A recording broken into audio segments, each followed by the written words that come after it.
So welcome back to another episode, and I just went to the closet and I pulled out these two big comic book boxes of my 80s collections of comics, and there's a few 90s comics in here as well, but I don't think I've ever talked about it on the show. In the 80s, I was a huge comic book collector.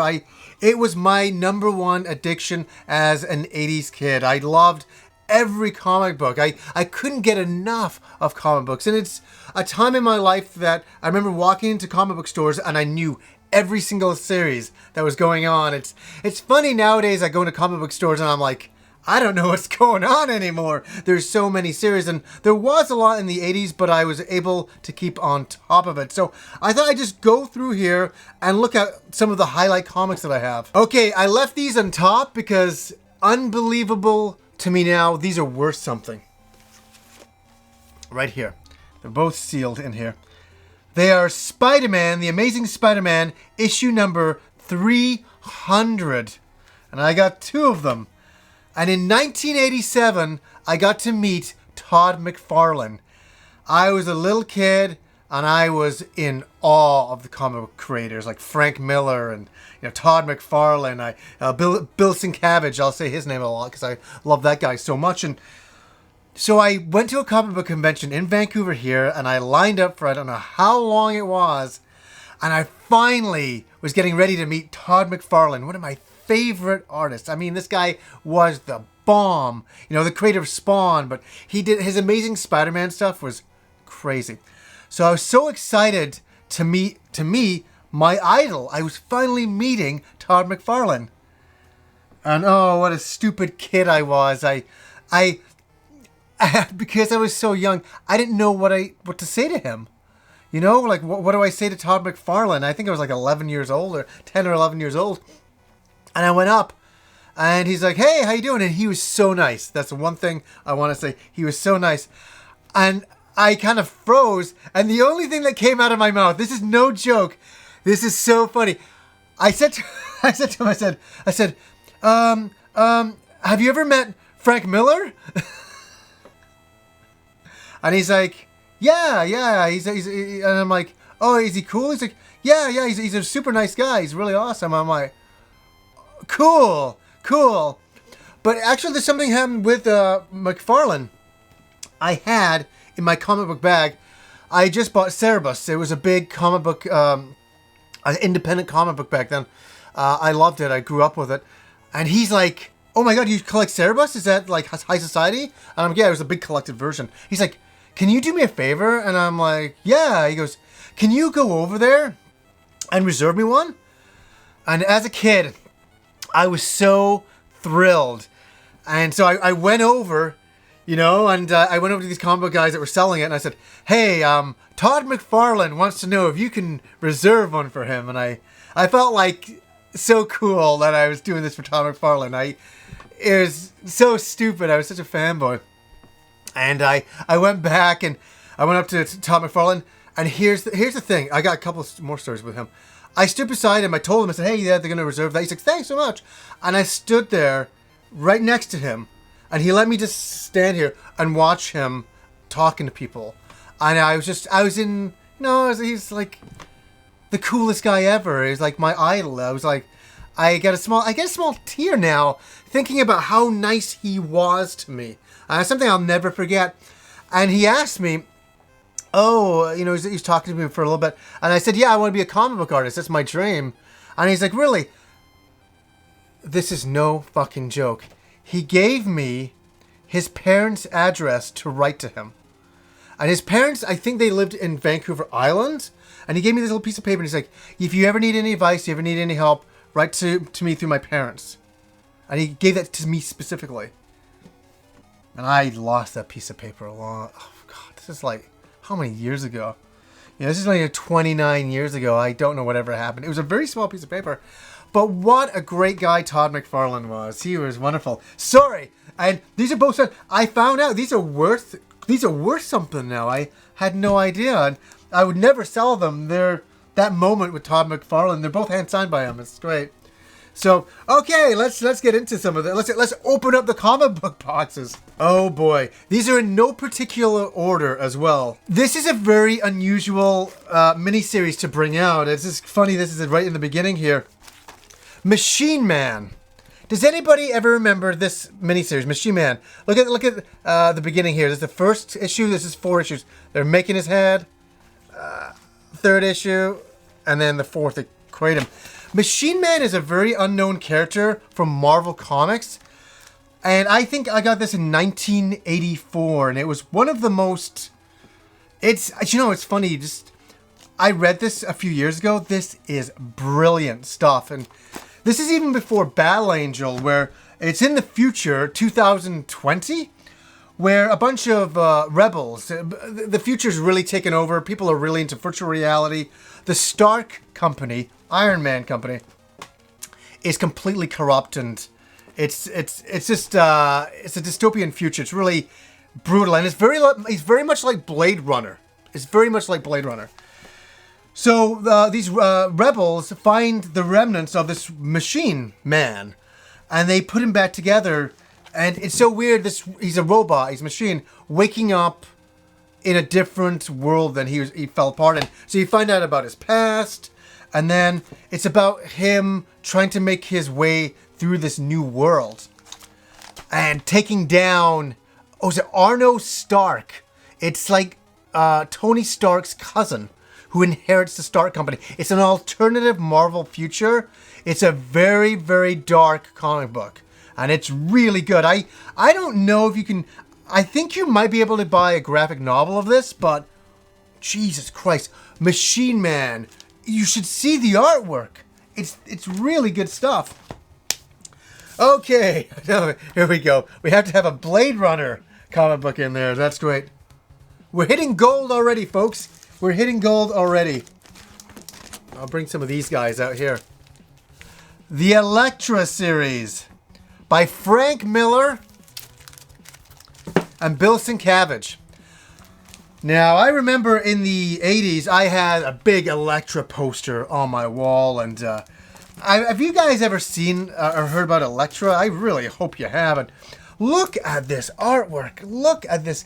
Bill Sienkiewicz was a hand painting, like, he blew my mind. I used to study his work. I used to paint myself back in 84 and 85, 87, in the 80s.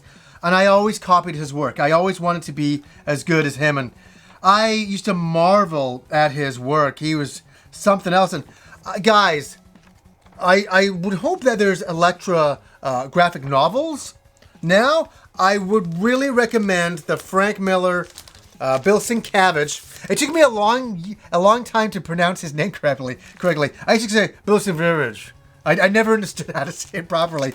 And then I one day, for some reason, pronounced it completely correct. I was like, I think that's how you say it. And then I watched something on YouTube. I'm like, yes, I finally got it. But big props. This was a big inspiration to me growing up. I highly recommend that. Oh, there's so much going on in here. Here's a comic book. Like, it's weird. I'm bringing up comics that are really unusual. And here, something else I want to bring up. Does anybody remember this? Epic Comics. This was like, there was Marvel Comics like this, which were, PG rated. And Epic, what this meant was, this is kind of like an R rating for comic books. It meant that it was higher quality paper, the stories were a little bit more graphic, a little bit more intense, and I love the Epic comic line. And this comic came... So here, I should do an entire review on this. Look at this. It's called Void Indigo. What the fuck is Void Indigo? It is about a man and his wife, barbarians on another planet, that are tortured and killed by these evil wizard sorcerers.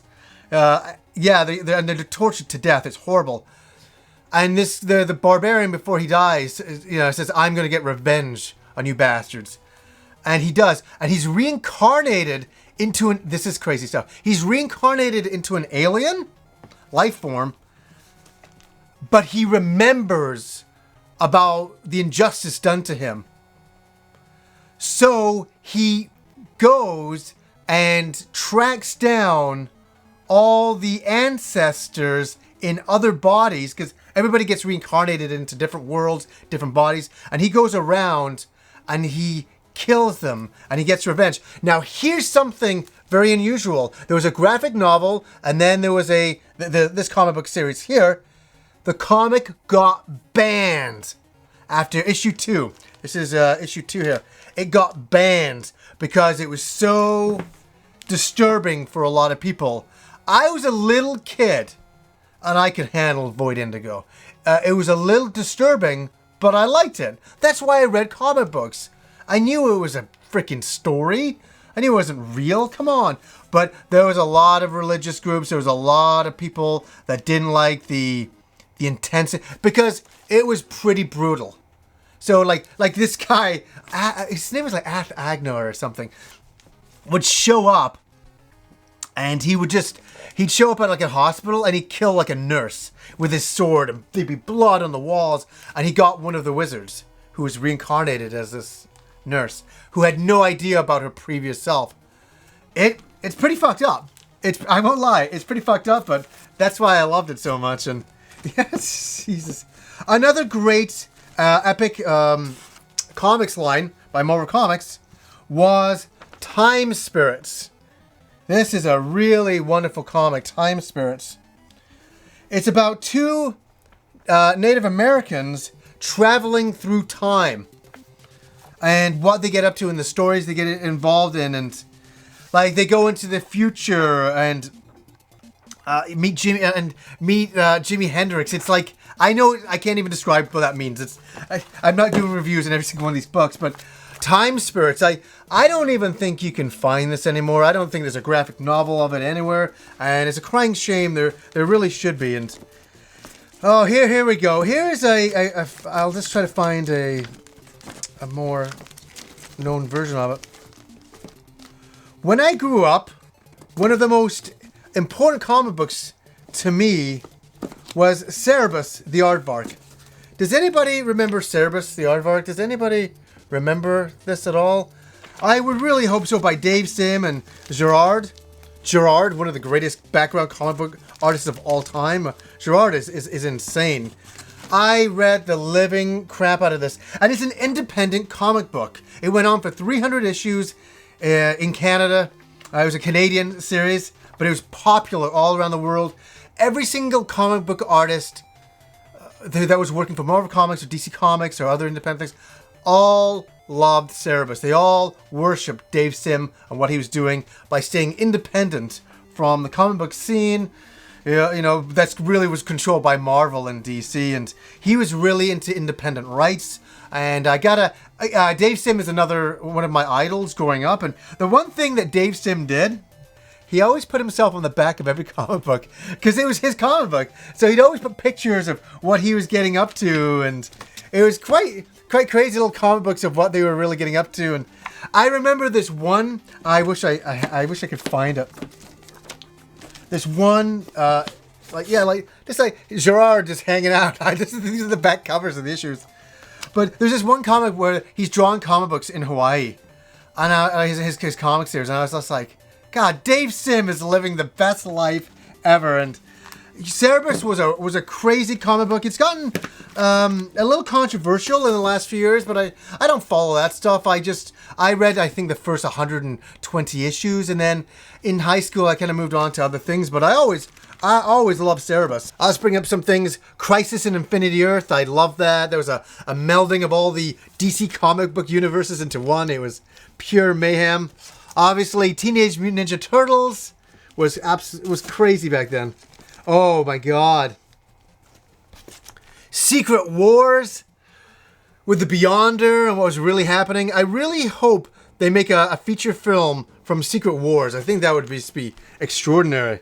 Yeah, now we get to... Yeah, I'm showing my age now with comics like... Was this Spilson Cabbage doing the cover of that? Maybe not, but sure looked like it. Stereos. These were like toys released in the 80s. And they always had like, small comic book series on them. We're going to get... oh, man. Here we go. This was one of my favorite series as well. The Web of Spider-Man. I love The Web of Spider-Man. I don't know why. There were so many goddamn Spider-Man comics, but when The Web of Spider-Man came out, it was a huge, big deal. I loved Spider-Man as a kid, and like look at some of the covers for Web of Spider-Man back then. They were really, really nice.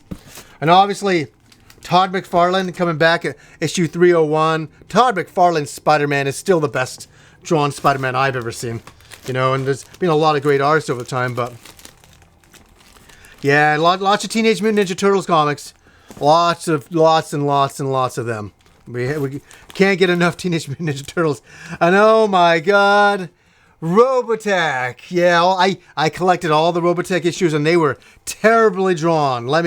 Oh my God, they were the worst. Like, look, come on, I'm so sorry, but look at this. What the fuck is that? How did anybody allow this to happen? Okay, story time again. 1984.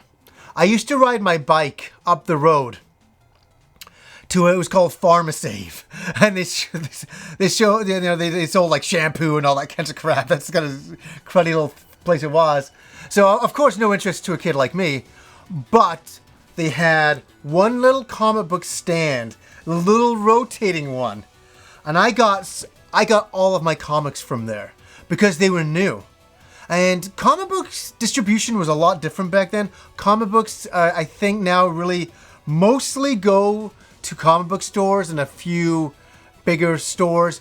But back then, they like the latest comics would come to like a little convenience store. Isn't that weird? And it was a really big deal. This is before the internet. This is how kids got their entertainment. Kids were going up and buying these issues like crazy. And so I was up there every Monday. Their new shipment was in at Monday. I knew it came in at 2 o'clock. And by about 3:30, they were up. I ride my bike up the road to get there. And in 1984, I rode my bike up there one fine day. And I'm looking at all the comics. I'm like, oh yeah, I have that. I've read this. I've seen that. I knew I don't like this. I don't like this. I don't care for this. And then I'm like, what is this? What is this? The Transformers? What is the Transformers? Can you believe that? I lived in a time when the Transformers didn't exist. And the comic book was the very first part of a very big push on a new series of toys coming out, which was Transformers. And this is issue 1. This is my original issue 1 I bought in 1984. And I remember looking at the cover and reading it. It was so fascinating. I was like, robots that transform. This is like, Japanese cartoons. This is like Japanese stuff. Even in 84, I kind of knew that. And the funny thing is, a few days later, boom, Transformers, the cartoon show started. It was perfect timing, and obviously it just started a huge thing for all of my generation. We all became obsessed with Transformers. We were already obsessed with G.I. Joe, and then Transformers was the next big toy line. GoBots came out, but it was really about Transformers. We all know that.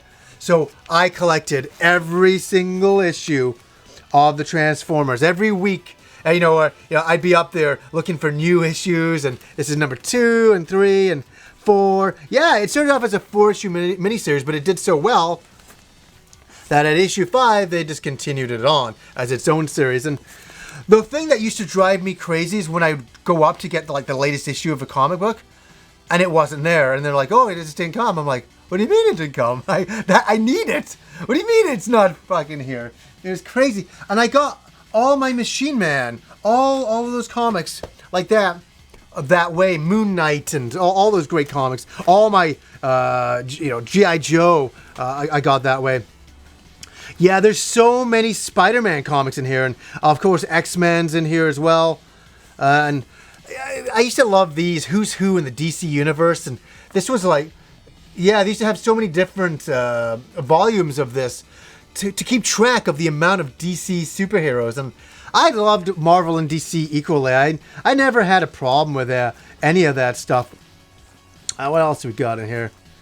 Yeah, more Crisis on Infinity Earths. And I think that really sums up the first box.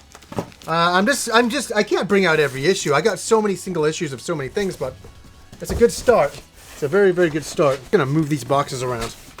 More Robotech. That was the very first Robotech comic book that was ever released, and it was the best one. Here's something that is forgotten in time. It is Shatter. This is the very, very first official ever released comic book drawn fully on a computer. I know, nobody cares. It even says the first computerized comic. And it was completely done with pixel art. I'm gonna open this up and kind of show you guys. It was all hand drawn on the computer. Isn't that wonderful? Isn't that really, that's really neat. This is back in the 80s, so that was quite a big deal. I guess it's issue 1. I don't ever remember any more coming out. Kind of Blade Runner-ish, obviously, like that. Frank Miller's Ronin. Need I say more? The Punisher. I used to love the Punisher back then. I used to collect anything to do with that. This is great. Back in the 80s, because of the success of Transformers and G.I. Joe, there was a goddamn comic book for every, and there was a cartoon show for every toy that came out. Sectars. Does anybody remember Sectars? They were insect people and insect vehicles. Oh, here, we're just in the line of all this. Robotics. This is another, I don't think it got a cartoon show. No, it didn't, that I remember, but it definitely got a comic book. Animax. Oh my god, all these weird old comics. Oh, here's a comic book series that I really loved quite a lot. Now let's pull out a good issue of it. Alpha Flight, the Canadian superhero team. And I didn't like them just because because I lived in Canada. Alpha Flight was fucking awesome, dude. Alpha Flight and the X-Men were intertwined, and there's so much going on there. Alpha Flight was just the greatest thing I'd ever read. Speaking of which, here is another. It's so funny in '87. I was like 11 years old and I was reading some of the most brutal comic books ever. Another epic line by Marvel, Alien Legion. It really was like the Foreign Legion in space. So many different kinds of aliens grouped together that go on these crazy missions. And oh, look at that guy. I think his name was Grimrod. Holy. I haven't thought of that in like 25 years. Alien Legion was one of my favorite comics. Yeah, but Alpha Flight was the bomb, man. I loved Alpha Flight. And I was also a big fan of the Blue Beetle. Strangely enough, I loved the Blue Beetle. Here's the Blue Beetle issue 1. Wow, I don't know. I don't even know if any of these things are worth anything. I don't really care, but it's just really interesting to me. Booster Gold. Was a big fan of Booster Gold. Here we go, guys. Here we go into some really crazy things here. Batman the Cult. First print. Oh, this is good. The Killing Joke. Now, let's pull some of this out here. Here's another Killing Joke.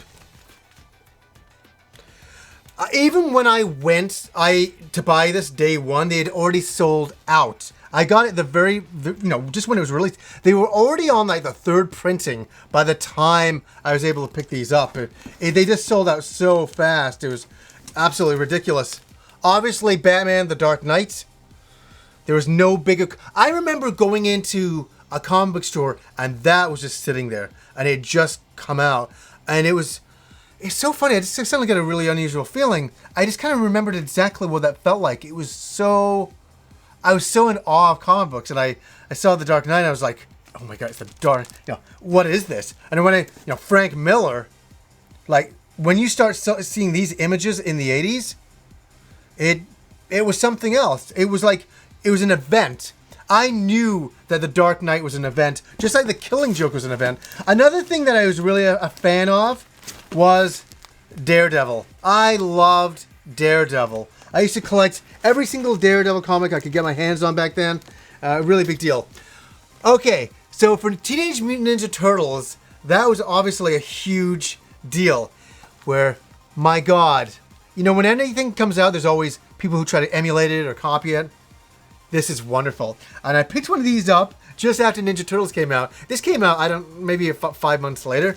Naive Interdimensional Commando Koalas.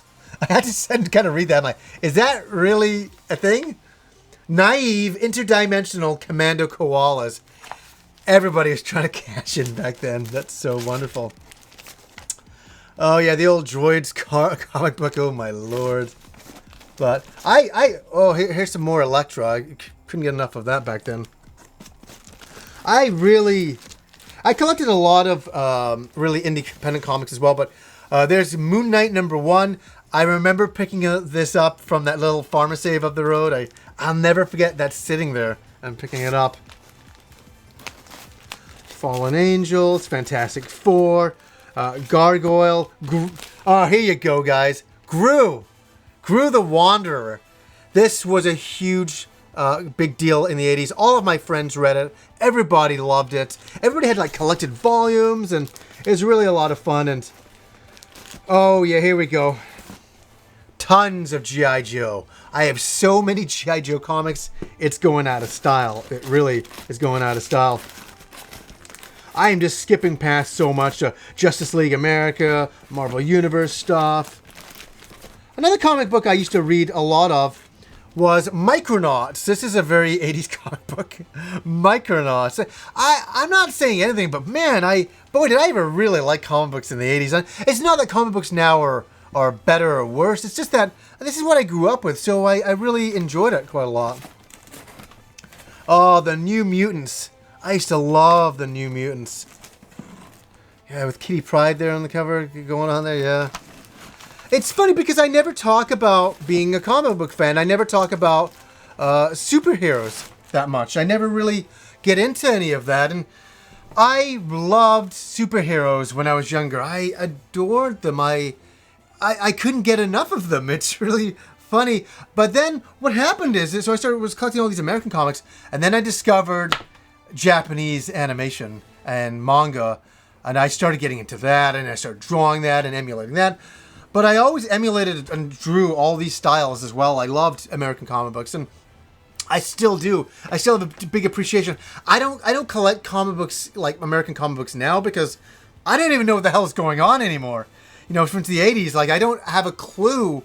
We're talking another 20 years of stories added on. Who can keep track of all this? I can't. So, oh my God, this is probably a long episode, and I missed a lot of stuff in here. But I just wanted to kind of go through some of my comic book boxes and share some of these memories with you guys, and a little bit of what I grew up with and what I read, in the 80s, because it's such a really wonderful time for me. So, anyways, guys, until next time.